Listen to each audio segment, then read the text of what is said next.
ভালো না, একদম ভালো না। ভালো কী করে থাকবে? মন খুব খারাপ। কপি চেকিং ছিল না আজকে, খুব খারাপ। সবারই মোটামুটি মন খারাপ, সব গার্জিয়ানদেরই মন খারাপ। ভালো করে নাই রেজাল্ট, খুব কম পাইছে।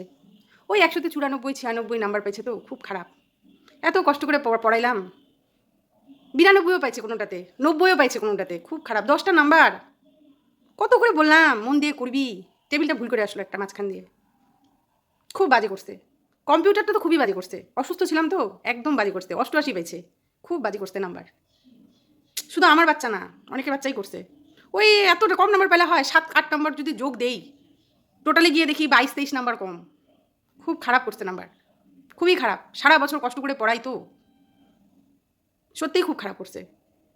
কিন্তু ভিতর থেকে যখন পেতাত্তাটা এসে বলে না, পেতাত্তাই বলবো, পেতাত্তাটা এসে বলে না, তুই কত পাইছিলিস রে স্কুলে যখন পড়তি, তুই কত পাইছিলিস, যখন পেতাত্তা এসে বলে, আত্মা না পেতাত্তা, কোনো রকম টাইনি টেনে ৩৪, ৪০, ৫০ পেলে তো ভাবতাম বিলিয়ান্ট, আমি বিলিয়ান্ট। ৮০ পাইলে আগে লেটার দিত, লেটার কি চিঠি দিত সরকার থেকে,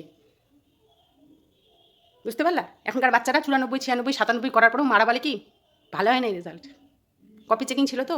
আমার মতো সবই মা, সব মা এক, ভালো হয় নাই গো। ৯৪ পাইছে কেউ এরকম, ৮৭ পেয়েছে কেউ এরকম। আমারটা তো কম্পিউটারে ৮৮ পেয়েছে, অসুস্থ ছিলাম। অসুস্থ না থাকলে হয়তো ৮৮ পাইতো না, ওইটাই আমার দুঃখ। যাই হোক, ওই যে বললাম পেতারটা মাঝে মধ্যে পিছন থেকে নাড়া দেয়, তুই কত পাইতি। আমি তো ফেলটু ছিলাম, আমি কেন, বেশিরভাগ মারাই ফেলটুই ছিল। না তো সব তো আইপিএস অফিসার হয়ে ঘুরতো, বড় বড় চাকরিওয়ালা মা হইতো। যাই হোক বললাম।